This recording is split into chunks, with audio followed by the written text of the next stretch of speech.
I have you now. They want to mess with my droid. They're going to pay for it. This is the way. You may fire when ready. Blow that piece of junk out of the sky! The way you're fighting, you wouldn't have lasted long. Hello there. The ability to speak does not make you intelligent. Welcome to the Star Wars Station Communication Podcast. I am your host, Carter, and it is time once again for another Star Wars show, which means another series of Star Wars Station breakdowns. The latest entry into the Star Wars universe premiered on Monday, December 2nd, with the new show Skeleton Crew. We've practically been beat over the head with a few very specific details about this show. One of those details is that it's written by John Watts, best known for the MCU Spider-Man movies. Another detail is that Jude Law is in it, and despite his roughly 1 minute of screen time, his character's probably the most intriguing so far. But finally, the biggest detail that we have not been allowed to forget about this show for 3 years of production is the fact that this show is Amblin-like. If you watch any interview about this show before it came out, you're going to hear whomever they're interviewing use the words Amblin-like. And honestly, after seeing the series, there may not have been a more accurate and important descriptor of this series than Amblin-like. For those of you who are unaware, Amblin Entertainment, Steven Spielberg's production company, is famous for producing movies like The Goonies, Gremlins, and E.T. So when they say Amblin, they mean the classic 80s kids adventure. You know, ignoring the fact that Amblin Entertainment also made Warhorse, Poltergeist, and Schindler's List. Now, Amblin doesn't corner the market on those types of movies. You know, we've got Stand By Me, we got Stranger Things for like a more modern version, but Skeleton Crew feels like another example of these kinds of movies. Skeleton Crew seems to be like the latest and greatest entry into this genre defined as Amblin-like. And it doesn't disappoint, it doesn't undersell the kid adventure angle at all, and it's the family-friendly Star Wars that we've come to know that we haven't had in around a year, because Acolyte was not that. Acolyte was targeted at a more adult audience, and so this is the more family-friendly angle. I'm super pumped to talk about this. I can't wait to jump in and talk about all the twists and turns of the first 2 episodes, but I have to introduce my co-host first, the scallywag Shistavenin himself, Colin Archer. Man, what a treat we're in for today. You know, we haven't talked of thing one about this show. No, we haven't spoken at all to each other about it. And so getting to discover everything that you've seen in your interpretation and I've seen in my interpretations, there's a lot to unpack here. Yeah. We're 2 episodes into an 8-episode show. How many episodes is this? And gosh, where do we even start? I don't even know. Well, I don't, you know, like the actors, we had the writer's strike. It's delayed. If they're going to do another season of these things, these kids are way older. Way older. And they age so fast. The context is really important, too, with the writer's strike, because this show is coming out on December 2nd, 2024. But for someone who's tuning into this podcast who hasn't been listening for the past year, or for somebody who is just, oh, hey, a new Star Wars show's out, I didn't know this was coming. This show was supposed to come out last year. I mean, it's a whole year delayed from when it was going to premiere. Right. And so the next thing is, they've ratcheted up the intrigue in this to 11. We're going to get into every aspect that but we're going to leave some stuff on the table just because we can't get it all. Well, and this show's kind of in a unique position because it's not Obi-Wan, the Book of Boba Fett, Ahsoka, Acolyte, where they're really directly tied into characters we're already very familiar with or events that we're already very familiar with. This show is the only Disney Plus show they've made, or the only Star Wars show they've made pretty much since Mando, that's kind of on a completely fresh slate. That it's not really connected to anything else. It happens in the Star Wars galaxy, but it's not some spin-off or sequel or a continuation of someone's story already. And so that gives us a lot of mystery around this show because it's just all speculation. We can only guess. We haven't seen a character in 2 episodes that we're familiar with before, and that's pretty unique. Well, we've seen one. Sorry, Vane. Vane is the only one in the show that we had met before at all, and he appeared in The Mandalorian for 2 episodes. For he might as well just be a cookie cutter pirate in this so and far. He's pretty much brand new. I mean, he was introduced to us 2 years ago, so it's not the same. Long? Yeah. So this is very unique. This is a pretty unique show. And another thing about the timing of the show is that because the writer's strike, they held it a whole year. They could have premiered it in February of 2024 when the writer's strike was over. They could have done it way earlier in the fall or given us something between the Acolyte and this, but they held this show back in their back pocket until December for a very specific reason, and we don't know what that reason is. There's a little bit of a hint to the reason in the first episode, and we'll talk about that hint to the reason in the first episode, but the 5th episode of this show is going to premiere on December 24th. So there's something that they wanted families together around the holidays, enjoying the Christmas spirit around this show for some reason. Yeah. Yeah, that's going to be excellent. I'm excited. I'm excited to dive into it. I'm excited to get to the point where we kind of get maybe the reason from the first episode, because it's going to be a fun discussion. So I sat down with my son and watched this. My daughter's busy; she's in a dance program, so she wasn't able to watch it. But it took a minute for him to get engaged, but once they got to the ship, man, he was all in. Good, that's great. And another real reason is like, he's on the very bleeding edge, one end into the edge of the target market for the show. And so, and we're going to get to this. I'm probably spoiling it, but in the context of talking about my son, the elephant character, and that's his words from his mouth. He was all in on those characters. Cool, that's awesome. I've seen a lot of buzz online about it. We're going to get to it, but seeing him react to the scenes in that movie was way enthralling, way worth it, and it's just going to get better. Good. Well, we talked about this previously. That's what we want. We as fans want the show to do. That's what we think that Disney wants this show to do, is to create a Star Wars that's going to attract kids. Because that's the point. You got to keep building that market. You've always got to be releasing a Star Wars that's going to stick with kids, so they'll continue to be fans and continue to feed into it. And so, if this is the show that can capture kids, that's great. That's exactly what we need. Yep. So the show starts off with an intro that we've become really used to.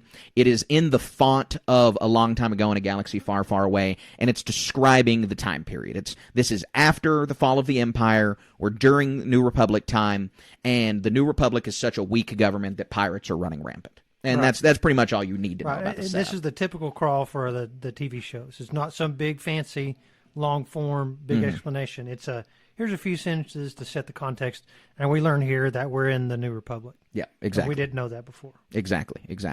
So we open with a freighter, and it's slowly being overshadowed by something else in space.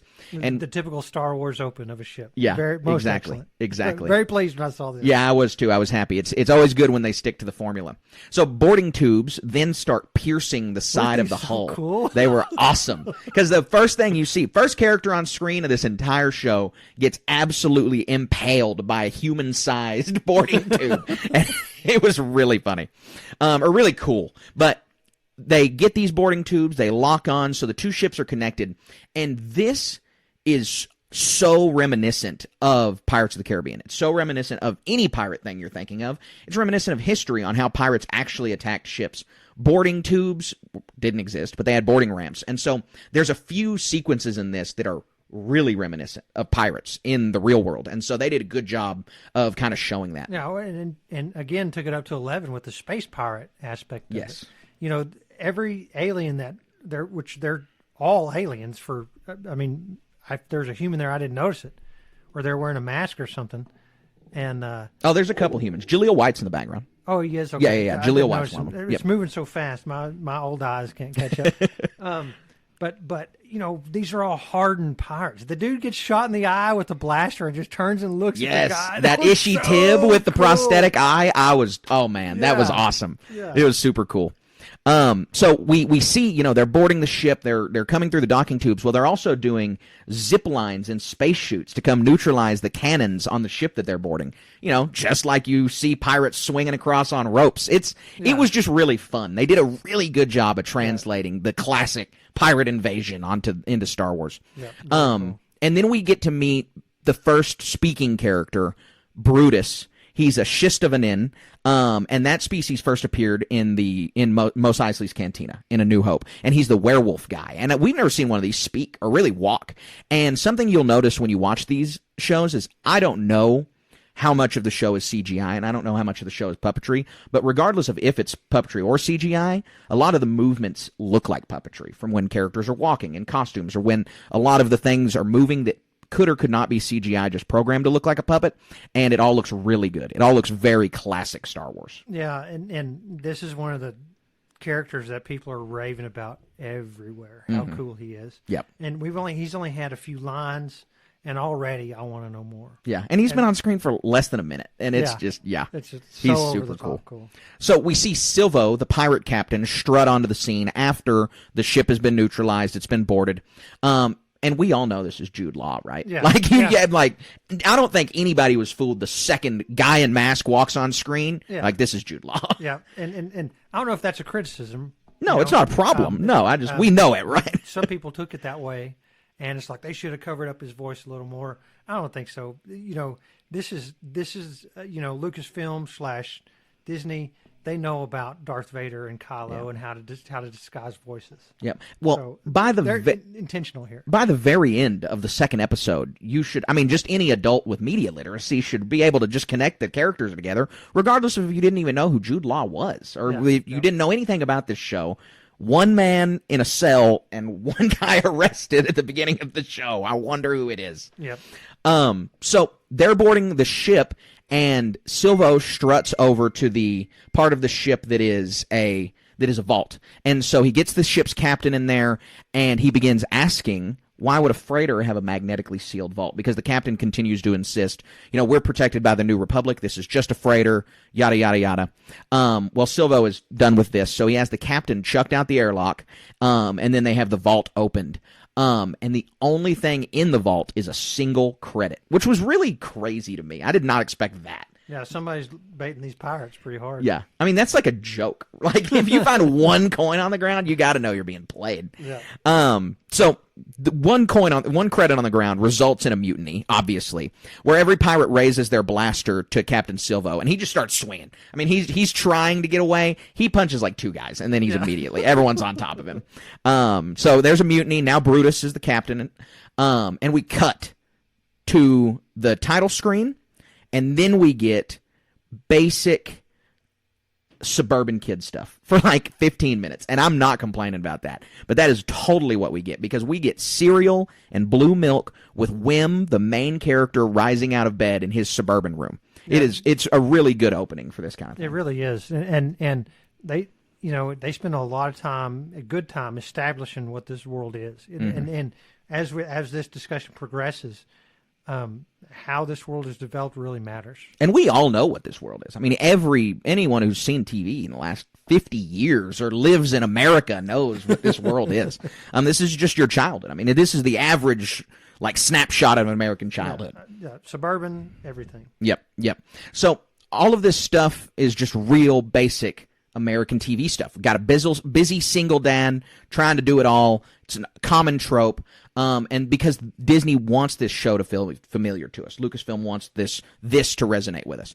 So, as we talked about in the trailer breakdown, this is Star Wars Suburbia. Some people have a problem with that. We've talked at length about how there's bomb throwers online who are like, Star Wars shouldn't have suburbs. Ridiculous. We've said this before. The galaxy is way too big to not have some random suburban planet. Yeah, I mean, you're not going to come across where every planet is Tatooine is basically a planet-sized slum. Exactly. Yeah. Desert. I mean, there's no resources there. Right. Of course, it's going to look that way. Yeah. Economically and topographically. There we go. Economically and topographically, you look at all the other Star Wars planets, you can suspend your belief that there's an entire planet of just sand, but you can't suspend your belief that there's a suburban planet in Star Wars. And so another thing, in the macro shots of this planet, it looks like Space Peoria, Illinois. Yes, it does. I'm sorry, Peoria, Oregon, or whatever, not Illinois. I don't know where Peoria is, but yeah. That's where The Goonies was filmed and a bunch of other movies. Gotcha. All the Amblin movies, maybe not E.T., I don't remember, but it's Oregon, East Coast. Yeah. Where all these, and it's obviously that. Forest, mountains, rolling hills, big neighborhoods. Yeah, the forest to get lost in the back. We don't have that where we live. We live on the open, flat plains. So I'd watch TV shows like that, and I'd be like, not possible, not real. Kids aren't getting lost in the woods. Yeah. And then another aspect of this, and I might be jumping the gun this just a tad, is ominous cloud cover everywhere. Yes, and this is one of those things. If you're not looking for it, you miss it. And we only see, except for the end of the first episode, during the night where it's nighttime. It's all during the day. And so it just looks like cloud cover. It looks like Washington and Oregon where they have just cloud cover Clouds all the time. Yep, absolutely. Overcast. So Wim's going to school. His dad's giving him his lunch money for the week. His dad's, again, busy single dad. Apparently, he's like a workaholic. Wim kind of feels lonely. So he's approaching the bus stop, and he approaches Neil, the blue elephant character. Yeah, blue elephant kid. We have been referring to Neil as an ortolan for many months, and last week in an interview before the show came out, they confirmed he is in fact not an ortolan. And this is important, and almost certainly not a retcon, but production, when they started this show, Neil was supposed to be an ortolan, because for those who don't know, an ortolan is Max Rebo's species. And so when they started this, he was totally an ortolan. And then someone, after they got too far into production, came to them and said, hey, ortolans, Max Rebo's species, don't have arms. And someone was like, on set, who is a Star Wars fan probably, but is not a super Star Wars fan like people who make a podcast, was like, what are you talking about? You see him play the keyboard. What do you mean? Exactly. And There's so 4 legs. Fans were up in arms. Do ortolans have 2 legs? Do ortolans have 4 limbs or 2 limbs or what? Well, now they've established that Neil is just his own thing. He's a new species of blue elephant. These have 4 appendages instead of 2 like Max Rebo's species. Right. Exactly right. And so we get Neil at the bus stop, and he and Wim engage in an imaginary lightsaber fight because they're just 2 Star Wars fans hanging out. Yeah. And so they're at the bus stop doing their imaginary lightsaber fight, and then the other kids are across the street making fun of them for doing that. And so this was just there were thousands of Star Wars fans who watched this and immediately had flashbacks to their childhood. We talked about this on our 100th episode because there was like a slow acceptance of Star Wars from when it came out to now, and just nerd culture in general, because, you grew up younger, and so it's less accepted when you were younger to like Star Wars or nerdy things as a kid as it is now. I mean, now like nerd culture is just super normalized. Yeah. Everybody can like Star Wars are way nerdier things than Star Wars. For sure. So the kids all get on the bus, and we just see the same rambunctious bus you've seen in all these kids' movies. They're sticking gum on the back of the droid bus driver. And this bus driver's an Easter egg. He's an RX model, which is the same driver as the old driver in the Disney Park Star Tours ride. Oh, wow. And so this is the exact same droid. Wim is sitting in the bus, and he's looking at a story tablet, and Neil is just droning on about what a pain in the trunk his homework is. And I really liked Neil, because lines like pain in the trunk, man, it's just too funny. They really got this character. They gave the nerdy, reserved, like, I don't want to get in trouble friend to the perfect alien. Well, they created an alien that Star Wars has never seen, which is a feat in itself, and gave it real life. Yes. So it's cool. Absolutely. So as he's droning on, Wim sees 2 kids jet by on a fast speeder bike, and he's super curious because Wim, if you haven't already realized, is the Luke Skywalker archetype for this show. I mean, he is, by definition, Yoda's quote, never his mind on where he was and what he was doing. This is 100% Yoda's talking about Wim also. Yep. Maybe worse than Luke Skywalker in the lackadaisical daydreaming. Especially considering what the planet they're growing up on. Oh, my goodness. We'll get into that for sure. Yeah, exactly. Luke had it way, way worse than Wim ever has. So the classroom scene, we're watching this. The bus ends, we get to the classroom. They are in a regular school. They're being taught by a droid. My wife's a school teacher. She exclaimed. She was upset about this. She's like, there's no way a droid can teach better than a person. I agree. So this is packed with 80s movie tropes because after they leave the classroom, it is basically, oh, shucks, the big test is tomorrow and I didn't study. Yeah. I mean, that's exactly what's happening. Well, and so I want to mention we catch a brief glimpse here of what the droid is teaching. And they talk about, do they talk about the great work here? Yeah.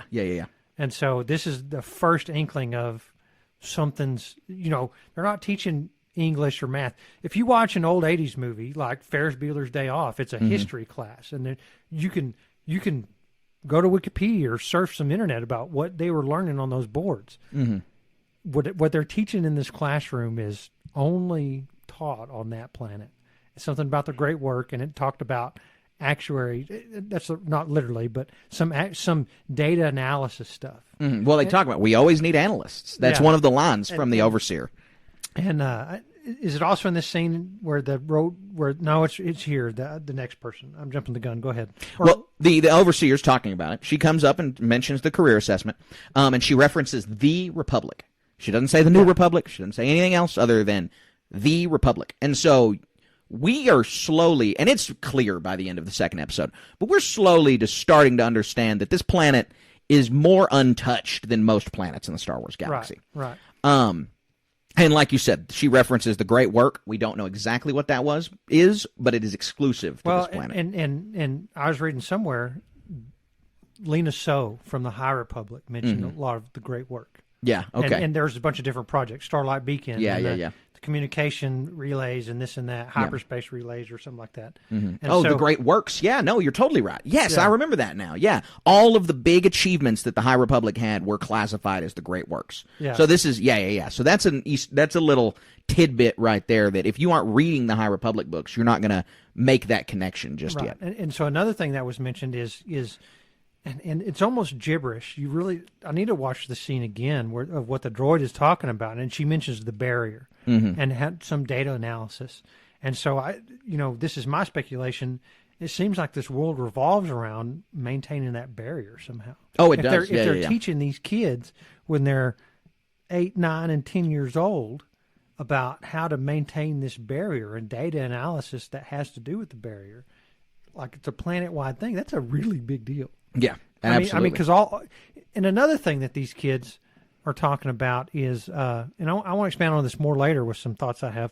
When they're asked about what career, they're all actuary, data analysis, this or that. It's not, I'm going to go work as a guard. Every job that's not an office job, for lack of a better term, is done by a droid. Right. Security. We can assume garbage, food preparation, all this other stuff. Driving, transportation. Yeah, I mean, I'm sure on this planet it's not legal for you to drive. I mean, we do know because Fern's driving the dad's driving around. Yeah. He drives. The dad does drive. But some kids take the bus. They're cookie cutter cars. There's not some dude with a Corvette flying around his special speeder. It's very interesting that they did that they took all of these jobs like police officer, for example, of what they kind of act like Wim is talking about. And those are all droid jobs, but data analyst, which explicitly sounds like it could be a droid job, is done by humans. I'll peel back a layer on my analysis of this. And I mentioned this back in Mandalorian, Season 3, on the one planet with a bunch of droids. There's some writer who's a student of Asimov in this. Because there's one book of his where kids go and take a special assessment and they get the job that they're assigned based on their aptitude and abilities. And then, of course, every job nobody wants to do. I'm literally a garbage man. I don't want to be a garbage man. I'm not out there shouting from the rooftops, I'm a garbage man. I like it. It's fulfilling work. It's very easy. But it could just, in my child's lifetime, it will be done by a robot somehow. Right.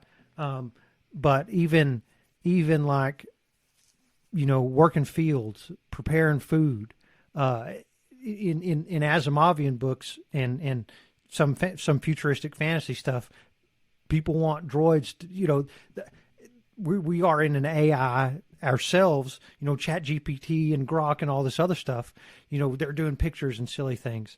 And there was some lament online, the AI should be doing the jobs nobody wants to do. They shouldn't be doing the creative things. I think we're going to get there. We're on the cusp of that stuff. But this society lives that way. The security is all done by droids, and we can assume almost everything else because none of the kids were going to. I'm going to be a garbage man. I'm going to be a firefighter. I'm going to be in our society, kids a little bit younger than these guys. They want to be policemen. They want to be firefighters.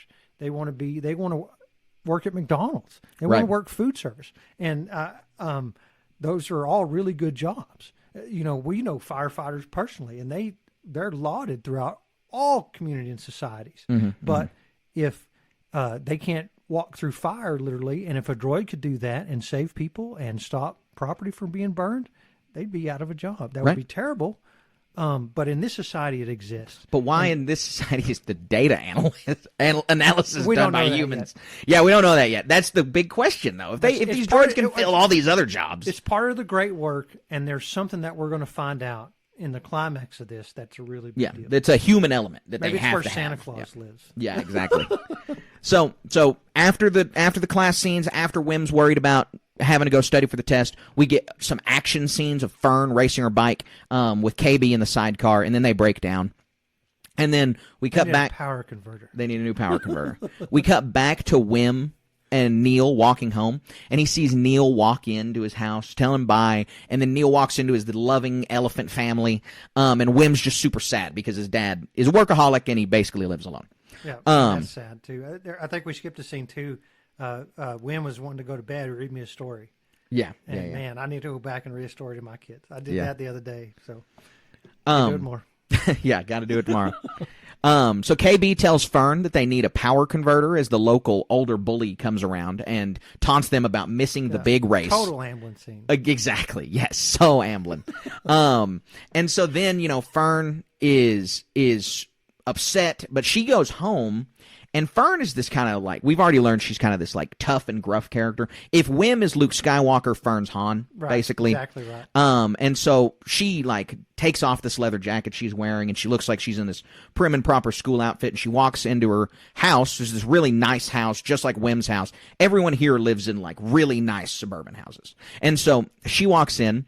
She's clearly rebelling against her mother's expectations because her mom is there and comes in, and she tells her that Fern's back on top of her class. She's back on the top, and her mom's so proud of her. But Fern just does not seem to care at all. So Fern is clearly really brilliant. She does not care. She wants to be adventuring just like Wim, but kind of a different motivation. They're both motivated from boredom, but Wim's is adventure-based, and he wants to go exploring, and Fern's is way more practical. She wants to be racing. She wants to just be doing exciting things. Her mind is not in the game to be some data analyst. She's meant for something greater. Yes. And so we see this interaction with Fern and her mother, and then Wim is up late studying, and after he's studying, he's watching his story pad. This story pad is flicking by images of Jedi doing different things. And have you seen? I've seen the translations. Have they? Yeah. I've not been able to find them. So there are translations. It is cool. It's just a story, though. I mean, there's no references to anything that we would know or be like, oh, this is from that or some previous story. Yeah. It's just, and it's not the flicks of it we've seen so far. The story is disjointed. You can't put it together. You don't know what the story is. Okay. But there's just flashes of random Jedi fighting a Sith. All the Jedi came together and built this temple. Things like that. So we see Wim he's sitting there with his storybook, staying up late because he just can't quit dreaming about being a Jedi. And the camera pans up out of his house towards the sky like you were talking about, and we get the ominous shot of the cloud cover, and it's all very thick, connected all the way across the sky, and then there are red dots dispersed equidistantly all the way through the cloud cover. Yep. And, we don't know what that means, but it's important. And this is very clearly the barrier that they're referring to that isolates this planet from the rest of the galaxy.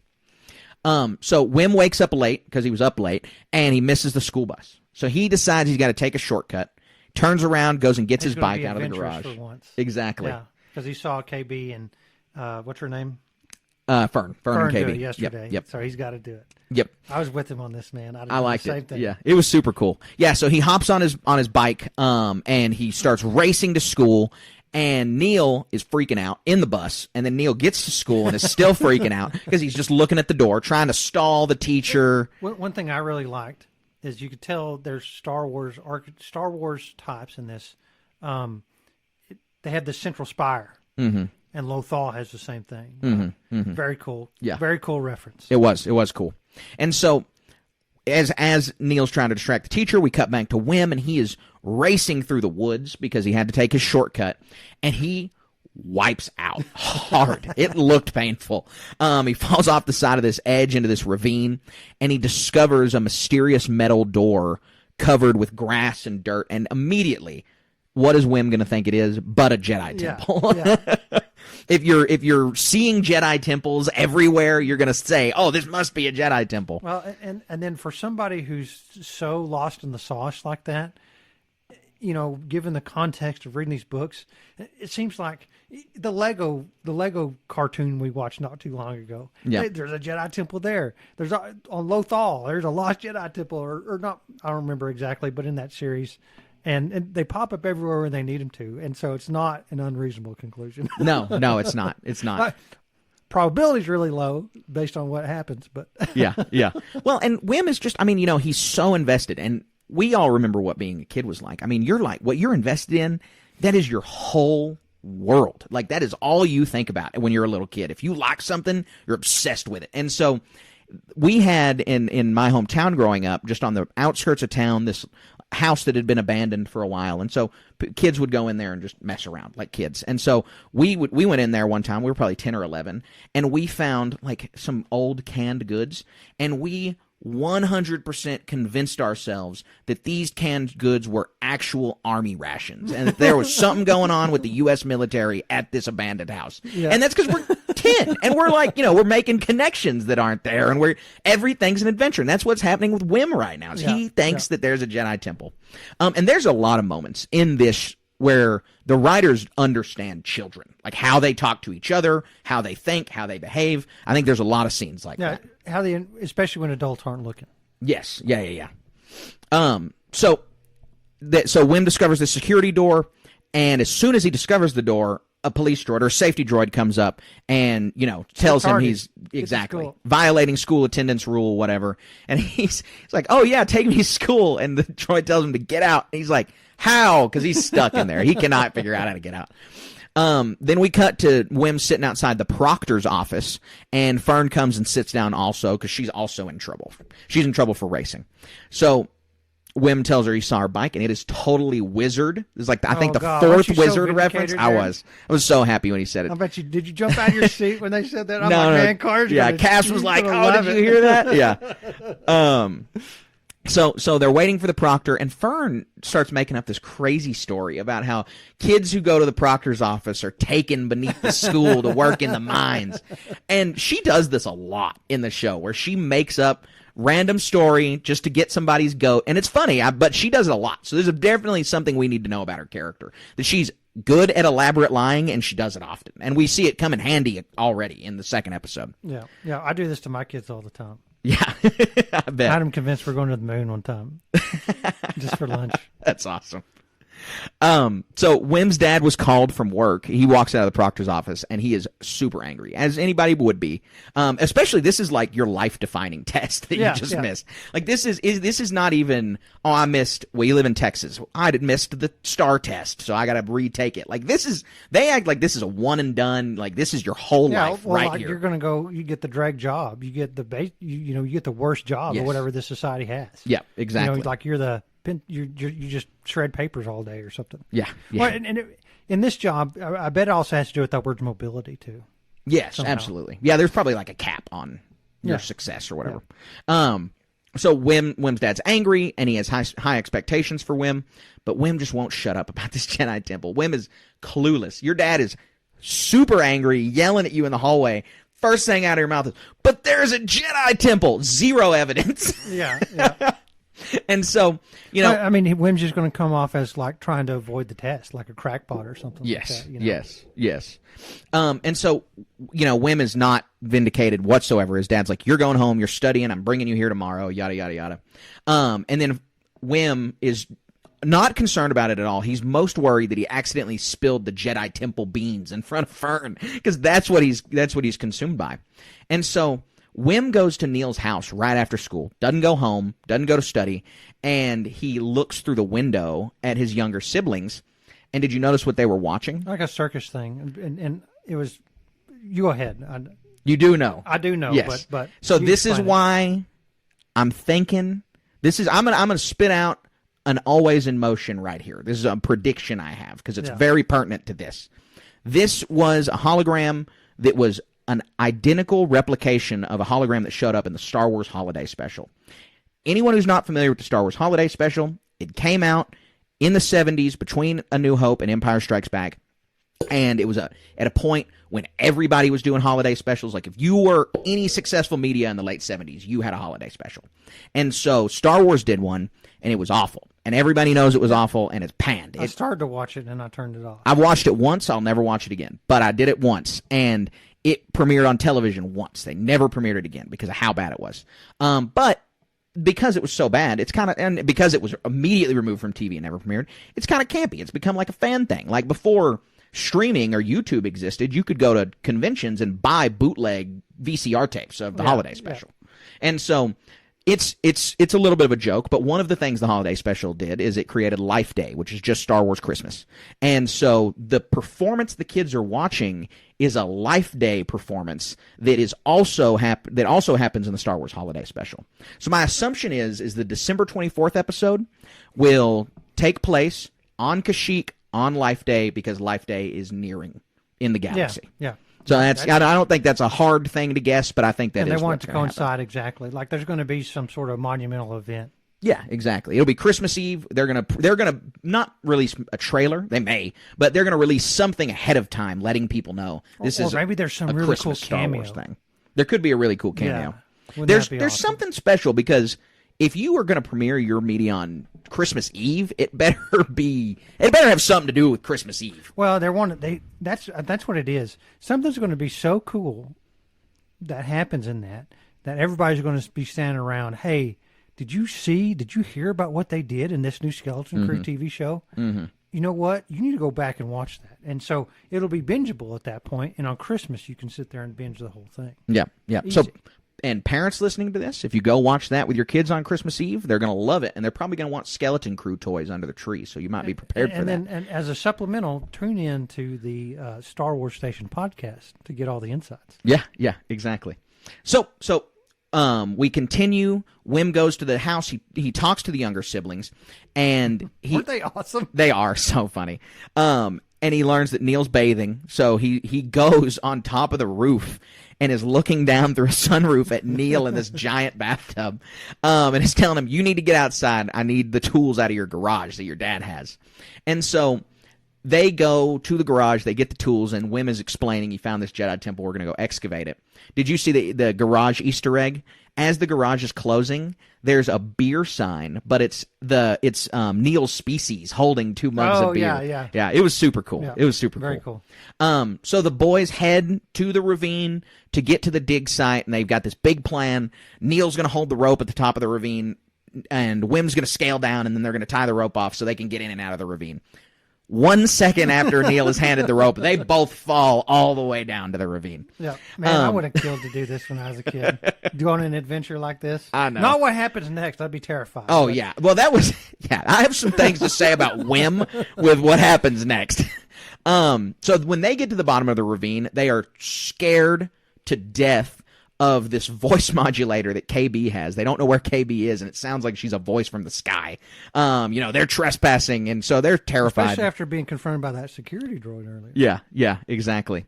And so the girls expose themselves. They come out, and they, now the girls have laid claim to the ship, and we get into this argument between the kids about claimsies and no boys allowed, etc. And this is what I was talking about, and what you were referencing with how kids behave when adults aren't around. This is how kids talk to each other because they are equals. I mean, they're both kids, yeah, and they're so on the same grade. They negotiate with each other and they contradict one another. And they're like, "I'm going to do X and you're going to do Y," and that's how kids work with each other. And so this was really good in the writers understanding that.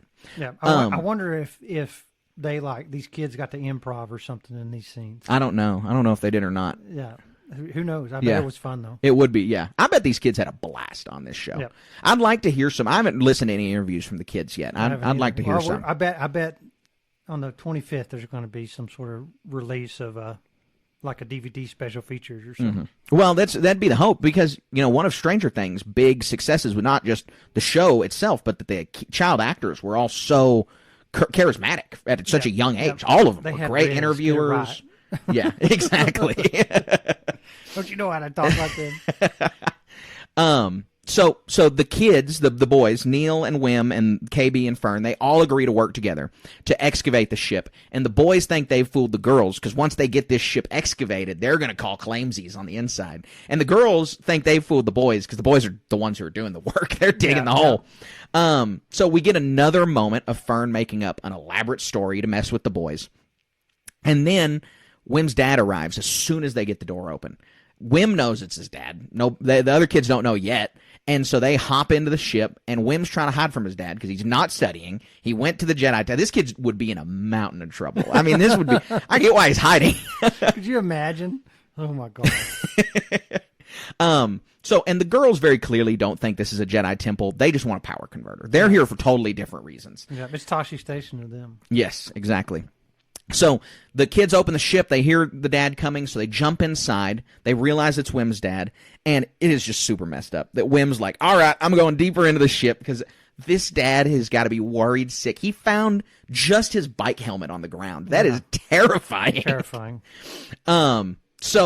So they board the ship, they get further down, and then Neil screams about a skeleton that ends up being a droid, and they accidentally pull the lever that the droid had his hand on, and it shuts the door, trapping him inside the ship. Terrifying. I would be so scared as a kid. I would just start banging and hollering. I know my dad's out there, but no, none of them do that. Yeah. They are just like, we got to get the... KB knows they got to get the power on, so they're looking for the power. Very rational little kids. Yeah, very rational. So they're looking for the power conduit, and Wim is just jabbering about Jedi temples. He will not shut up about how it's so cool. And all the other kids are practical and worried about the situation. And Wim is just not getting he's lost in the sauce. If I knew him, I would be so angry. If I were Neil, I would be so mad at this. I probably just would have punched him. I would have been like, you are an idiot. Shut up. Can't you see what's going on here? We get an awesome Easter egg where Wim says... Did you know that Jedi temples could lower down and bury themselves in times of danger? God, I did do the Leonardo DiCaprio point at the TV for that one because I was like, Cass, do you get it? Because low fall Jedi temple. It was awesome. It was so cool. So cool. So Wim wants to keep exploring and accosts Neil for going with the girls to go restore the power. And then Wim discovers the cockpit of the ship. KB restores the power as Wim's in the cockpit, and he realizes, oh, this is a cockpit. And then he sees this flashing green button that he doesn't know what it does. Can you imagine how that was pounding in his head? Like, this is your ticket out of here. You got to touch this. You know, push me. Yeah, it's just flashing. It's the biggest button. You're a 10-year-old little boy who wants to go on an adventure. Pretty impossible to ask him not to press it. Another thing that, as the viewer, we realize the ship's upside down. Oh, yes. gosh. Yeah. I'm like, oh no, what's going to happen here? I know. I said that same thing to Cassidy. I was like, oh, that's terrible. That's terrible. So the power's restored, and it also restored SM-33, the droid that they saw on the ship. You get that right? You get the name SM-33? Smee? Yeah. Smee. Yeah. Which, good Disney reference. Yeah. Really good Disney reference. Very good. The ship is activated, and the kids are being lifted into the air. And so they go to the door because the door is also functioning, but the ship's already taken off. And so they are too high off the ground to even jump. They now see Wim's dad, but they can't do anything about it. And so they're screaming, hollering. His dad's yelling at him. But the ship is righting itself too. Yes, it's going it from is. Inverted to correct. So. Yeah, and so it's turning them. They were at first on the top of the ship, and now they're slowly turning to the bottom. So they're all about to start falling out of the hole. Wim does start falling out of the hole, and so they have to pull him back into the ship and close the door, which is not what Wendell, the dad, wants to see happen.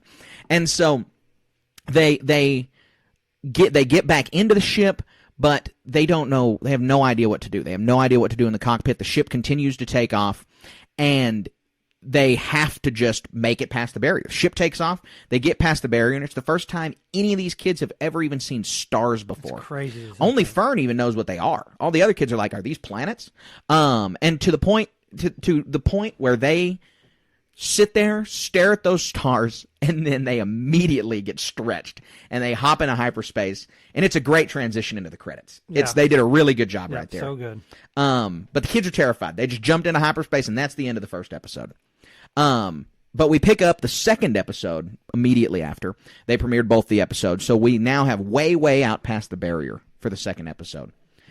The kids they get out of their hyperspace jump in the middle of nowhere. They're in the middle of just the void, basically. And now they're arguing how to get back.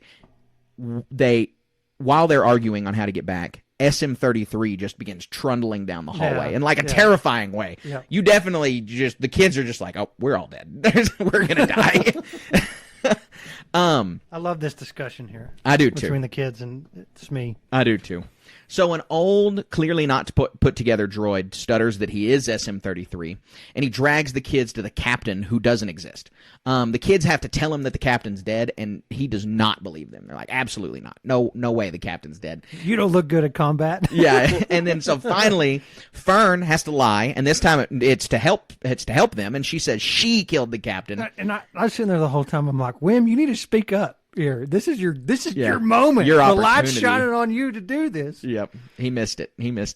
And he recognizes he missed it because as soon as she says that, SM-33 is like, "Oh, well, you're the captain then." Whoa. And so we have SM-33 take him back to the cockpit because Fern says, "Show me how to fly the ship." And SM-33 runs through these insane instructions no one would be able to keep up with. Yeah. But KB picks it up, so she's understandably a genius. I mean, that just has to be the case. And so now we've learned Neil the math nerd, Fern top of her class, and KB, who can learn how to pilot a ship in 20 seconds, are here with Wim. So Wim's stuck on the ship with 3 big old nerds. And Wim is not a big nerd. But I found it interesting that they really did establish that all three of these characters are highly intelligent for some reason. Normally you have a trope where it's like one character is the intelligent character, one kid's the strong kid, one kid's XYZ. They made it a point though to make 3 of these kids like hyper intelligent. Yeah. Well, and Wim, he's the heart of the group. Yes. And this is his hero's journey. By the end of this, he's going to step up in a big way. Yeah. Well, he's going to need to because Wim, through these 2 episodes, only messes up and fails and pisses you off as an audience member. Because by the end of it, I'm like, I hate Wim. Not actually, he's a good character, but he's just selfish. He's super selfish. So SM-33 shows him how KB learns to fly the ship, and then the kids ask SM-33 to take him home.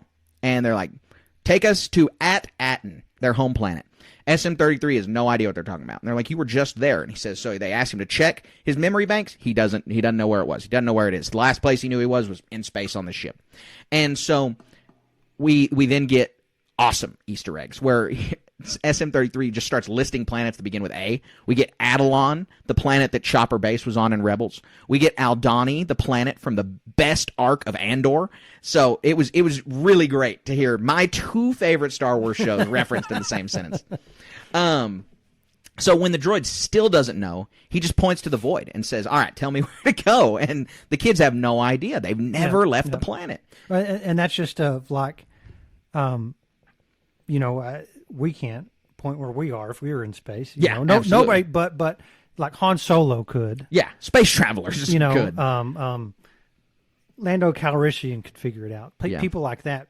And so what I'm saying is these kids are sheltered. Yeah. They're very advanced. You got 3 geniuses, like you just said, but information, they've been groomed, for lack of a better term, into how they're going to function in this society, not where they are at in the galaxy. Well, yeah, exactly. I mean, if a genius studies a fish in a pan for 12 hours, they're never going to know that it exists in the water. I mean, just because you're smart doesn't mean you can intuit things innately. It's intentional that they don't know where they are at in the galaxy. Exactly. And so then, after the droid is like, where do we go? Wim just gets super upset, and he screams, it's not my fault, and runs off. No one said it was his fault. It's definitely his fault. Because he knows, and that's why he gets super upset and exclaims that and runs away, because he knows it's his fault. Right, yeah. And so this cuts back to At-Atten, where we see security droids combing through the forest, and they come across Wendell. He is freaking out, understandably so. He's talking about the ship and how it left with his kids. They got to get him back. They're out past the barrier. The droids give us a lot of information, though. They say it's illegal to go past the barrier. It's illegal to even have starships on At-Atten. And so we know nothing can go in or out of At-Atten. It is a completely self-sufficient planet. Nothing has ever gone in or out, or not ever, but nothing has gone in or out in living memory. And that this ship is either hidden here and no one ever knew it crashed, or it's super old. Right, one of those two. Predates their little society. Exactly. So we get back to the ship. Neil goes looking for Wim, and he runs into actual skeletons, not the fake ones this time. Neil freaks out, understandably. They're dead bodies, and Wim just thinks it's cool. Yeah, reminds me of the scene at the end of the Goonies where they find the treasure room. Yes, it's a lot like that. It's got the eye patch and this and that. And except in this case, they actually go away with the ship. Yeah. Because Wim is like super disconnected from reality in this scene, and that's on purpose. He does not like his home life. And you'd think his life is way worse than it is, than living in Star Wars suburbia. The way he is like adamant not wanting to go home. He can't even comprehend why the other 3 kids want to go home. And that's just, there's this huge disconnect between Wim and reality here. Yeah, and his joy in escaping that is overriding his all reason. Yeah.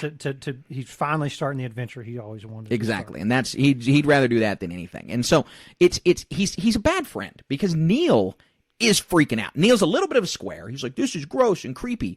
But Wim is not taking the gravity of the situation or even thinking about his friends. No. And so Neil's like, well, we're going to the starport. Wim gets super excited, and then they emerge at the starport. And it has the exact same pirate ship from the very beginning of the first episode. And the name of the place is called Port Borgo. And the pirate droid, SM-33, says something I thought was just a really clever line, not for even Star Wars, just in general, where you rest well in a soft bed or a shallow grave. That was like a perfect description for a little seedy underworld place. It's like, that's really cool. So whoever wrote that, if John Watts penned that line, great job. Yep. So they dock and then board a ferry to the port. And it is peak Star Wars. This right here, little 3-second scene, I was like, this is the most Star Wars thing I've seen in a few years. It's this little bubble vehicle piloted by this weird Muppet guy. That's it. Yeah. That was all it is. Same size as what are the engineer mechanic ones? And Zellens. Yeah. He kind of looks like, I mean, because he looks a lot like a Muppet. Like he looks like what is he? He's the shrimp Muppet. What is that guy's name? Pepe. Pepe. Yeah, he looks like Pepe. I mean, acts like Pepe. He acts like Pepe too. He runs real fast. He's a little freak, is what he is. He's weird. We've never seen this alien before, and he's a weirdo. But he's like half animal, half man. And so they take him back. The alien takes him to the port. The kids pay him, and Wim has to pay him with his lunch money. And then he smartly sticks the rest in his shoe because he doesn't want to be running around. And the little alien guy freaks out. He's all excited. Yeah. And we kind of got a telegraph from that from the preview. He's excited they're Old Republic credits. Yes, exactly. So the kids are walking around, and Neil's like, these aliens are weird looking, which is super funny. And then Fern tells him to shut up, and he's like, I don't talk with my trunk. So we get a little underworld montage for a moment. We see that Ishi Tib from the beginning, and he's getting his prosthetic eye worked on.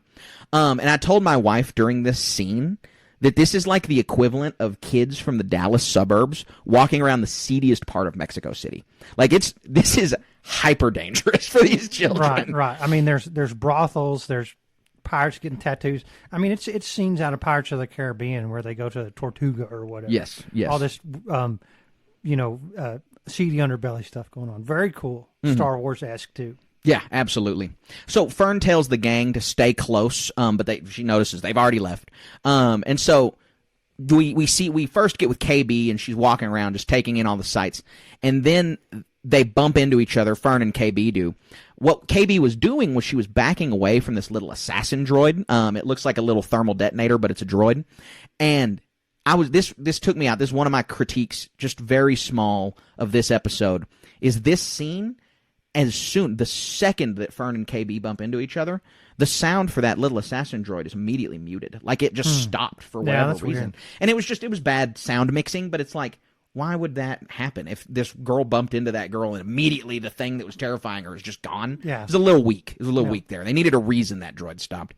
So a woman who when I was writing these notes, I was like, what do I call this lady? Because she is obviously not. I mean, she's like a lady of the night, and so she's like an alien of the night. And so she approaches these girls and tells them that it's not safe for them here, and that they need to leave. And she asks where their home is, and they say at Atten. And then she say, "You guys need to be serious, like it's a joke." And so we're about to get a lot of information about this.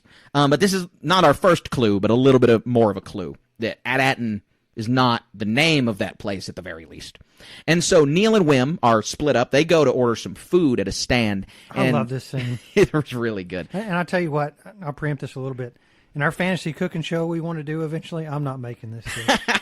Yeah, so they walk up and they don't know what to order. They've never been here before. So they just look over and are like, we want to have two of what that guy's having. So they get the daily special, which is some roach guts on top of ramen. And it is nasty looking. I bet in the context it wasn't bad, but they said it smelled good. You know, I mean, it probably was fine. I mean, we eat lobster. That's basically but bug. If we're going to recreate that dish, I'm not digging some giant termite grub out to split it open and eat it. Gooping on top.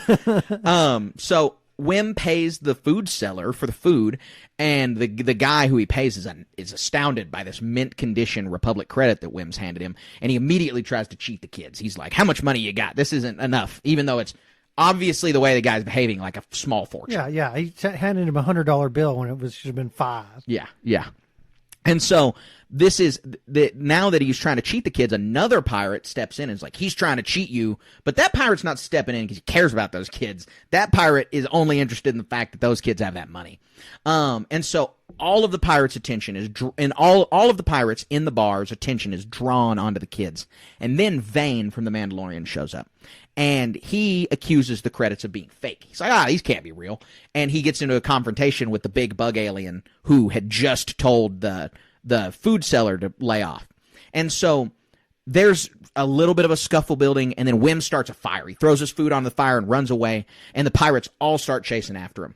So we go back to the lady of the night, or the alien of the night, talking to the girls, accusing, and the girls accuse her of trying to kidnap them. They're like, "You're holding my arm too tight." Yeah, it's scary. Yeah, it is scary. And so she is unfazed and continues to act like she's helping them. And she says, "Am I supposed to believe you're from Atten, the lost planet of treasure?" Yeah. Bing, bing, bing. Yeah. Okay, now we know what's going on. Yeah. Which is super cool. Yeah, and like Treasure Island or some sort of really cool how just even speculating how this is going to develop. Yes.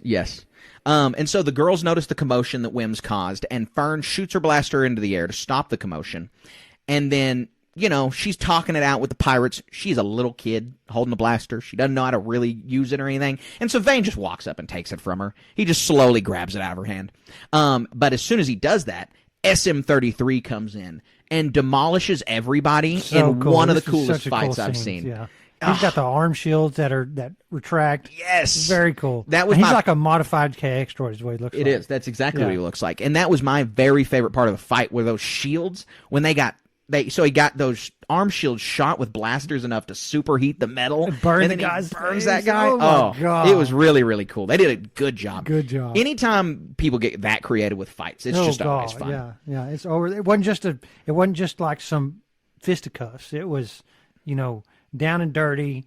That burn thing, the really quick movements of droids. You used to C-3PO and R2-D2 diddy-bopping around. Right. This guy, he's a killer. Yeah, well, and just think, this is a giant hunk of metal. This is machinery. This is if a car punches you in the face. He even has this false diminutive state where, he clanks around in this stuff to put on a front, but he even extends his height once the action starts going. Very cool. Yeah, super, super cool. And so a chase ensues, and we see the kids running back to the port, or to their ship, to the ferry to the ship, and they pass a tattoo droid giving a tattoo to somebody of the Hutt cartel symbol. And so that was really cool to see. So as the kids are trying to escape the port, SM-33 is gunned down by Brutus. He's just absolutely executed. Yeah. And I want to point out that despite how much everybody likes Brutus, and despite how much I like Brutus, canonically, Brutus has got to be the most cornball dude ever. Do you know why that is? Why? This guy has 5 blasters on him Yeah. and 2 hands. Yeah. Oh, well, that's a fun trope from like Boondock Saints, and I don't know. I guess it's probably just a machismo thing. Well, the purpose I think is pretty clear. The blasters he has on the bandolier across his chest are all styled like pirate flintlock blasters. yeah, They're all like shot one one things. shot. Yeah. Star Wars blast. Why would you buy a Star Wars I blaster don't that know. shoots a shot? And so it's all it's all aesthetic. I get it. It's about the cool look. But if you sit there and think about it for a second, Brutus is a cornball. Yeah, I agree. So anyway, that was something I thought was kind of funny. But he executes SM-33, and then he throws the kids in the brig. He wants to know about AT-ATN. He wants to know how to get there, but he's going to give the kids a couple days in the brig to stew on it, just to scare them, so they'll cooperate. Well, they're thrown in, and they encounter Jude Law's unnamed character in there. I mean, Silvo was the captain name, so we can call him Silvo for now. While they're in there, Jude Law approaches them. He wants to help them. He wants to get out. He wants them to come with him, obviously, because he wants to go to AT-ATN. Well, they got a ship. Yeah, exactly. He just wants to leave. And Jude Law finishes by grabbing the key off the wall and bringing it to him with the Force. And so he uses the Force to pull that key off the wall, and Wim's life is made. sold. I mean, he's immediately, this is a Jedi. I'm not sold he's a Jedi. Are you sold he's a Jedi? There's no telling. I mean, what makes you say that, I guess? Well, let's get into the Always in Motion. So, the last thing I'll say about the episode is I'm not convinced he's a Jedi. I am convinced he's Silvo, though. I mean, that's just, I'm positive he is. So, that does wrap up the meat. You got anything more to say about these 2 episodes? No, I had a list of questions in my head, but the only one that's coming to me now is like KB. She's like a Lobot stand-in kind of thing. no, Not stand-in character-wise, but okay. But I'm saying she's got this, like Jaleel White's character is a heavily mod, kind of like we saw in Mando in the Book of Boba Fett. In Book of Boba Fett, Mando season 2.5, and he's obvious. But is she wearing like a special earmuff that has a headset, or is she like a Lobot-esque? No, I think AI she's just integration. got like some. It's either an augmentation for like a disability, or it's just an augmentation like a mod. But she's not Lobot, because Lobot was like, those are implanted into his brain in the back, and he's like a slave until Lando frees him. And KB is, obviously I don't think that. Because she has eyeballs, regular eyeballs. This isn't a Geordie LaForge. Yeah, well, but her ears are covered, and we didn't know that until we actually saw that in the show. Right. No, exactly. And so I wonder, it's a mod for a disability or some other thing, and it seems silly to speculate on, but that's the nerdy stuff I like. Well, and it's going to be. I mean, it will come into play. We're going to learn what it is. I think. I would imagine it does something. I mean, she moves it up and down. We're going to have to figure out what it does. Yeah. So we'll see eventually, I think.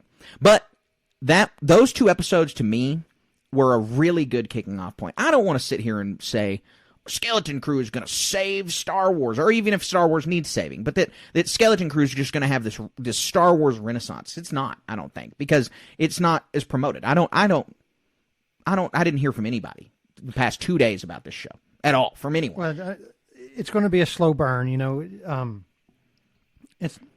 had a 90% audience score for Rotten Tomatoes. I know. I was very excited. Well, thanks for taking the news segment. Yeah, well, that means more than we can understand right now. We understand literally, but the general Star Wars loving public who might have a bad taste in their mouth from Acolyte or some other things are going to really, it doesn't feel like this is going to be something alongside Stranger Things as of yet. It's too premature to rate it that high, but I think we've seen the fingerprints of this being a really good thing. Yeah. We've got the audience score. We got whatever's going to happen on Life Day. Quality characters, really good villains. You got Hero's Journey that you got Luke Skywalker stand in, Han Solo stand in, Fresh Alien. set pieces. Yeah. Yep. You got cool ships. That Smee characters, SM-33, he's awesome. He's so cool. And we're 2 episodes in. Yeah. I mean, it's not an off-color thing to say that this is a movie. We just watched a movie. Might be a little bit short, hour and 20 minutes or something. I don't remember. I know that the second episode, how long was the first episode? First episode's 49 minutes. Second episode's 32. Yeah. So, there's like 10 minutes of credits in that. But still, what I'm saying is like, we saw the first film. Starting next week, we get to see the next film, you know, and the payoff on that is going to be really awesome. Yeah, no, I totally agree. And it's so the show again is great. They did a really good job so far, and I'm excited to see where it goes. It has a lot of potential, and it has all of these new elements. And so I want the elements are so cool. I'm so sorry. The great works, the barrier.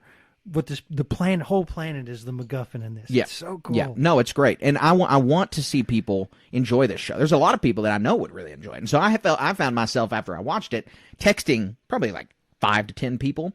Hey, I know you didn't like The Acolyte, here's Skeleton Crew, yada yada yada, because I think that, like you said, there's a bad taste in some people's mouths from Acolyte. This show did not have like the most media coverage in the world. I didn't see a bunch of commercials about Skeleton Crew, just a few at some football games. And so I really hope that this show, through quality, can grow the audience, and we can translate it to more kids watching Star Wars and just getting some momentum going to this is good Star Wars. Yeah, this, the audience score speaks for itself, and this show does not have the ire of the bomb throwers. And so, that gets stuff views, but, it I don't know, we don't have to talk about that. Yep. So, anyways, we are now going to head on to our next segment. Our next segment is the Always in Motion segment, where we predict what's going to happen in the next episode and in the rest of the series. So let's head on over to that right now. Difficult to see. Always in motion is the future. All right, Colin, so as I said, this is our prediction time, what we think is going to happen next. And I'm going to build on that Jude Law point. I am not convinced he's a Jedi. I mean, the guy uses the Force explicitly in front of our face. And so you got to think something's going on. It's not the same situation as the character in Obi-Wan Kenobi, because, and I can't believe I'm blanking on his name, but it's not the same as in that series, because that guy was very clearly a charlatan. I mean, Kumail Nanjiani's character, whom, again, Haja, his name was Haja. So Kumail Nanjiani's character, Haja, was a charlatan. He was a scam artist. And so he had like magnets and wires and stuff. But Jude Law's not going to pull a key off the wall doing that. And so this is probably the Force. I don't think he's a Jedi, though, is my problem. And like, really, my reasoning is we got too many Jedi that have survived Order 66. We don't need another. My guess, we got a helmet. We got a guy flourishing in a career where you got to be pretty evil. And we got a guy who is willing to be ruthless after the Empire has fallen. Jude Law's character is a former Inquisitor. Ooh. Yeah, that's his Inquisitor helmet, repainted. He's got the Force, and he's just trying to survive now that the Empire's fallen. That leads to former Jedi as well. Former Jedi, former Inquisitor, now just guy. Yeah. Yeah, I mean, so there's a step there that you have added that is very intriguing, because if you just say on the base he's a Jedi, and he's also a pirate captain, the Thrawn story is part of the fun of his is that he's the Grand Admiral, which is like Grand Moff. There's only one of these guys, right? And so you got to earn your chops to get there. Right. And even in Empire stories, you got the newbie who shows up and earns his spot, right? And it is this journey of a trial to get there. So as a pirate captain to Cutthroat, there's bodies in your wake. Yep. And so, you could sit. I think it's mental gymnastics to say that somebody who was a Jedi became a pirate captain after like Order 66. There's a lot of compromising of values and principles there that a true to his heart Jedi would never do. So, but your argument makes perfect sense, because those people were brainwashed and corrupted. Right. And they're, we know that Palpatine was preying on them just like he preyed on Anakin from a lot of the books, Rise of the Red Blade and all that stuff. Right. So that would be. I hope you didn't. I kind of hope you're wrong because I want to be surprised, but I'm not going to be. It's going to be so awesome if you're right. Yeah. Too. Well, I just to build on what you said is that if they're a Jedi and then they're convinced to become just explicitly evil as an Inquisitor, well, they can be redeemed. We've already seen that happen with Barriss Offee. Happened with the other Inquisitor in the Barriss Offee little series for Tales of the Sith, and it happened. Or Tales of the Empire, sorry. And it happens in Rise of the Red Blade. So it's not like Inquisitors have not washed out of the program before because they're not evil enough or they don't have some moral qualms here. And so that's kind of where you could find yourself of disillusioned with the Jedi, not evil enough to be an Inquisitor. Where does that land you? The criminal underworld. You're willing to do things selfishly for yourself. You've proven that by joining the Inquisitors. But you had a problem with just outright evil. Another thing to build on this is like... Again, this is mental gymnastics, but maybe he's leading these pirates in some sort of way that is just somehow. That makes no sense. But what I'm saying is like, like a Robin Hood pirate thing. Yeah, is what you're making yeah, sure. That's exactly right.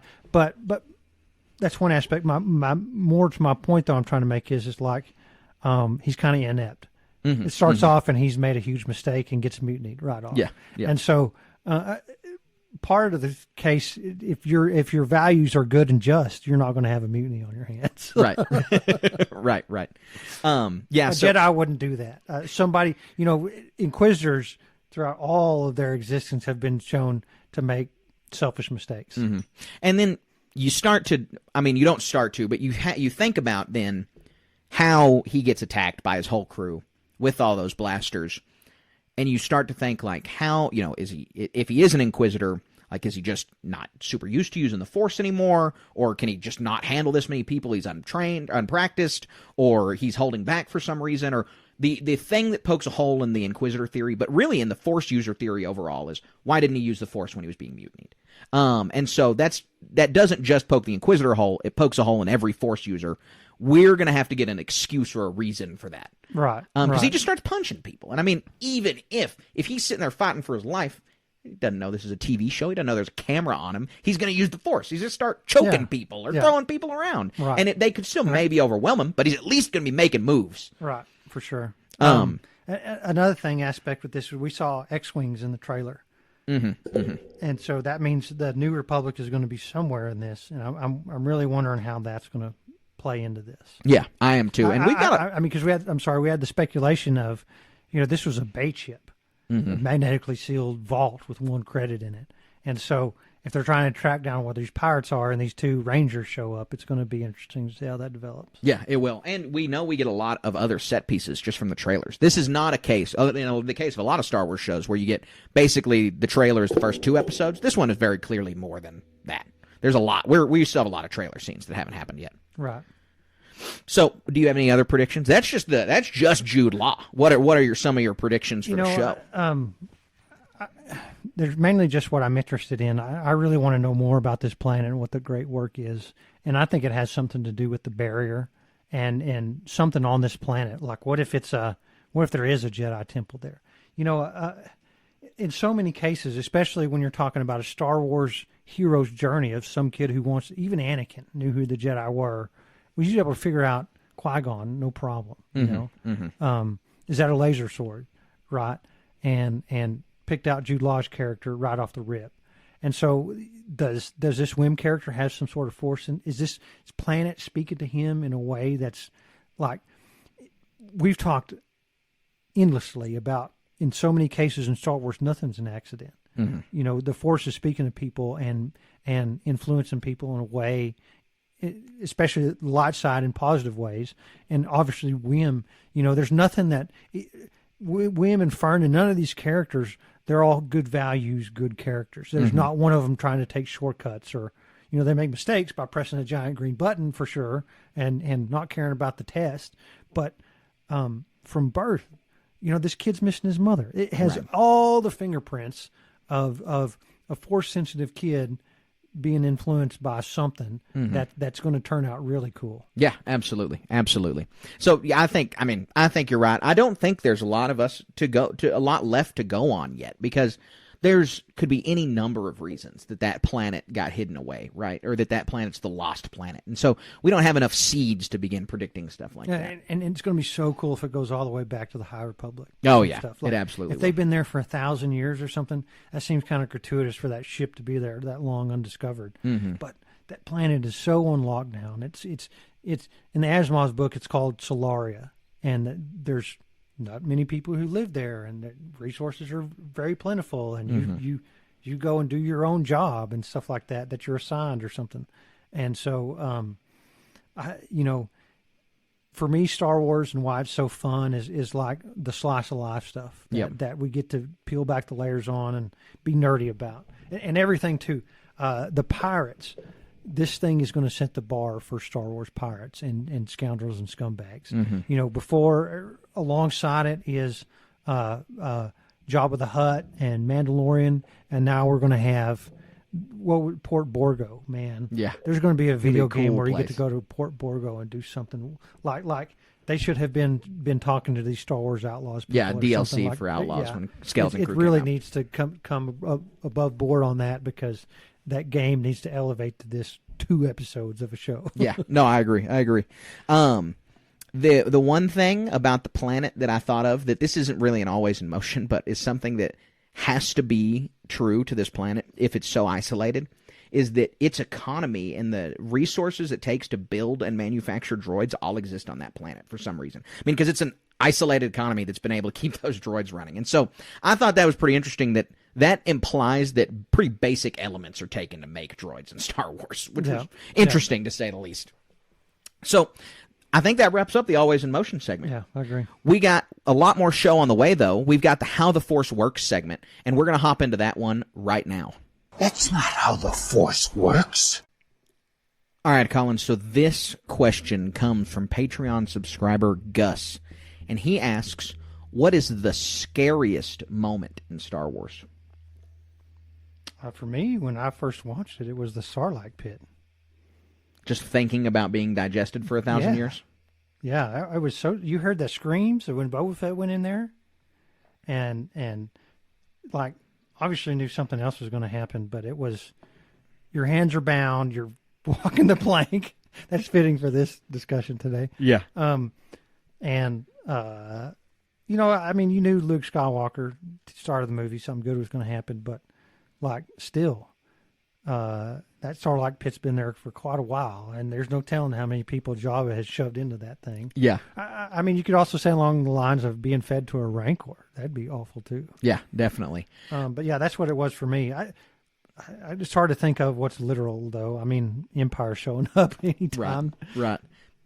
You know, we had our episode just a few months ago, Spookiest Moments in Star Wars. Now, that one's just slightly different because that was like, zombies and Night Sisters and things like that.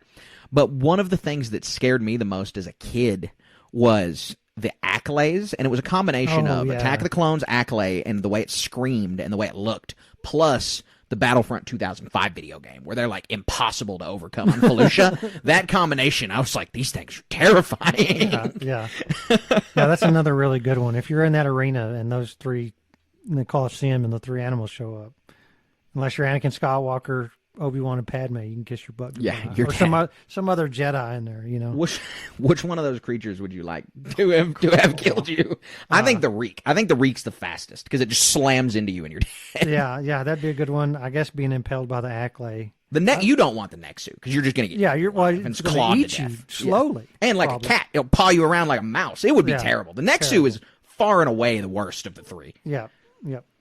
All right, cool. Well, great question, that is a really good question. I'm trying to think of other instances, like maybe if you're slightly force sensitive on Alderaan and you're like, hey, that's a new star we're looking through this telescope. Man, this doesn't feel very good.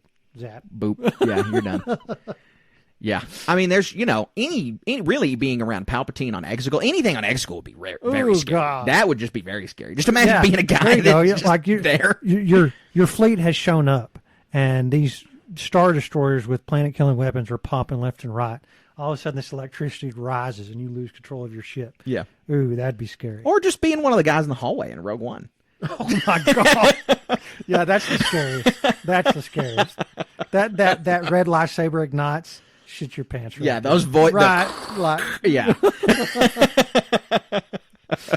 I think we divined that out of everything. Yeah, we did a slowly great job. snaked our way to that one. Undeniable what it is. Yep. All right, well, Gus, we appreciate the question. We thank you for it. And if you're a Patreon subscriber or you'd like to be a Patreon subscriber, head on over to patreon.com/Star Wars Station and submit a question for the How the Force Works question. Starting at $1 tier, we love answering y'all's questions on here. So send them our way.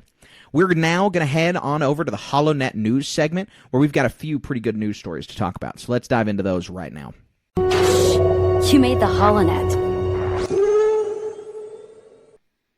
All right, Collins, we've got 3 stories for the HoloNet news, but the one that we're starting out with is really exciting because just today, I was going to say just this week, but it's actually today, Dave Filoni said that The Mandalorian Grogu's done. Wrapped filming. Wow. They're done with filming. I mean, they're in post-production, but it's over with Is it filming. coming out next year or 2026? It's supposed to come out in 2026, but I mean, that's a long time. it is a long time for them to have finished filming completely. But yeah, You know what? They got a lot of graphic design to do. yeah, but May 26, 2026. So that's we're more than a year away, but he said it's done filming, and that Ahsoka season 2 is still being written right now. So we don't have that, which will obviously, that being the case, we know that Ahsoka Season 2 is coming after The Mandalorian and Grogu. There was a little bit of speculation from us, I think a few months ago about that, like maybe we'd get Ahsoka before. That's not going to happen. Definitely not now. Yeah, so that means we get a whole year of leaks and speculation and this and that to discuss. That's going to be fun. It is going to be fun, but it also means that there's going to be a gap. 2025 is going to be sparse on Star Wars content. Well, we got Andor Season 2. And Celebration? Yes, exactly. I mean, there's, there could always be a new animated series. Let's pray there's, I was fixing to say that, exactly. Let's pray there's a cartoon we get to watch. Yeah. Because we need one. And the turnaround is a lot shorter. So if they're if they announced, today there was going to be a new cartoon, it could reasonably maybe on the premiere in 24th middle of next year. So, yeah, we'll see. But that's our first news story. Speaking of Andor, though, they put out some new set photos around Thanksgiving, just a little before Thanksgiving, and it's super exciting. We've got Luthen and Mon Mothma being, with some stormtroopers right in the background. We've got Cassian looking down this hallway. We've got a really good shot of Dedra Meero. We've got Mon Mothma's daughter. I mean, there's a bunch of stills from the show of all the actors. They all look serious and pensive, and the lighting looks just like Andor, and just all of this stuff makes me more and more excited. There's even some pictures of Tony Gilroy on set talking with the actors, and it all looks really cool. I really think my hope is, and I'm not going to be disappointed if it's not, but I want to be on the edge of my seat the whole time this show. This show is going to go hard. It's going to be the definition of that. Oh, I'm pumped. I know that this show's going to exceed my expectations. There's just no way it doesn't. I'm really, really excited about it. And those pictures, they're so good. They really deliver. Yep, absolutely. For what little we've seen. It's so fun. Absolutely. And so our final news story, we've already talked a little bit about this, but Skeleton Crew's got a 94% on the tomato meter right now. Yeah, isn't that, I mean, that tomato meter is such a controversial thing, the critics are usually always one way or not, and it's pretty obvious the reason why. If it doesn't fit into their ideology somehow, it's a low score, but this one's high on both, and it's more than excellent. Right. I always find myself as a fan, especially with Star Wars. Honestly, with Star Wars, I can almost completely track my enjoyability of the movies based on the audience score. Mm-hmm. Like most of the high-scored Star Wars audience scores are my favorite, and most of the low-scored are my least favorite. But as you said, 95% for the critic side, 85% for Skeleton Crew on the viewer side, and that's just a great score. And the tomato meter, if both of them are good, it's always good. It's always good. Yeah. So, the tomato meter is always controversial. People don't like referencing it because it's often wrong, or critics get it wrong, or whatever. But when it's good on both sides, nobody's ever balking at that. Everybody knows if audiences and critics liked it, it has to have been good. Yep. So that's exciting. And I really hope some more people will take a look at that and see that and go flock to Skeleton Crew. Yep. And maybe they have. We don't have any viewer numbers. I just anecdotally have not heard from very many people about the show. Yeah. I mean, this is one of the busiest times of year, and it seems like I bet it'll come around. Yeah. TV was not on my radar for this week. It was hard to even fit in the Skeleton Crew just because it's the holidays. They even switched the day it was coming out. So. Yeah, exactly. They gave us an extra day to watch it. Yeah. So, anyways, that is our news segment. We've got one more segment on the way, and that is the Star Wars moment of the week, and we're going to hop into that right now. We would be honored if you would join us. All right, Colin, what is your Star Wars moment of the week? So mine's pretty basic. On the way over here, I saw a Jeep with an Imperial insignia sticker on the back. Nice. And I'm not talking about some little bitty thing. This thing was 10 inches across. Yeah. Somebody's very motivated about the Empire. There are Star Wars fans everywhere with those for the eyes to see them. I mean, it's just so easy. The Star Wars moment of the week thing is kind of meant to be that because it's so easy to just spot something Star Wars once a week. And I don't necessarily want to advertise the Empire somewhere, but I need a Star Wars sticker for my truck. Probably the Mudhorn, Clan Mudhorn or something like that. Yeah. Maybe we'll get a cool symbol out of Skeleton Crew. Yeah. Well, they already got the symbol of the school. I saw some influencer. She got some buttons with it on patch there. made them. That's cool. That's neat. So my Star Wars moment of the week is that we picked up a Nintendo Switch a couple weeks ago. Oh yeah, I have one too. My kids have one. I'm only like 7 years behind the curve. But we just found a deal and we're like, you know what? We'll go ahead and get it. And I got the Star Wars Heritage Pack for it, which is just like an insane Is that a downloadable thing? Yeah. It is Republic Commando, Jedi Knight Jedi Academy, Jedi Knight 2, Force Unleashed, Knights of the Old Republic, Knights of the Old Republic 2, and Star Wars Racer. Yeah. That's crazy. Yes, it's an amazing How much package. was that? I got it on sale for like $15. That's a heck of a deal. Yeah. It really is. I mean, it's a great package. I know they've had it for years, but I just got it. Have you played any of those games? I mean, I played them before, but yes, I did Star Wars Racer for a while on there. Yeah, that's cool. Yep. I guess I gotta get that. I want to play Knights of the Old Republic on that. I played it on PC, but Knights of the Old Republic is. Go ahead. It feels like it'd be better on a console somehow. That sounds blasphemous for me to say, but it feels like I can compart. You know, I don't know. I can go down a whole Nintendo thing, but let's not do that here. Yeah. We don't have a Nintendo podcast. Although I will say, with the Switch, I've been like crazy pleased. I'm very impressed with this console. But the Star Wars pack specifically, it's just such a good deal. And Knights of the Old Republic. You know the joke about Skyrim, how it's ported to everything. I mean, everybody knows that joke. Knights of the Old Republic's kind of the same way. I mean, it's on like every console since its console came out with the Xbox, and it's on your phone. You can play KOTOR, the full game, on your cell phone. And so I think it's kind of crazy that they've been able to port that game so many times. Yeah, it's fun. I mean, that's how much people love that game. So. Yeah, it is. So, anyway, that wraps up the show. We are so excited to be back talking about Star Wars TV, chatting about Skeleton Crew, and I'm pumped to get into this third episode. Oh, man, and the whole thing, just every step of the way is going to be enthralling, to say the least. Yeah, it is. It absolutely is. Disappointed that SM33 is, like, dead for sure. No, he's not. You don't think so? Not. I think he is. I hope not. I think he is. Not. I hope he's not. Please I mean, his little rat guy isn't, but Yeah. I think he is. But we'll see. We'll see next episode if he makes a comeback or not.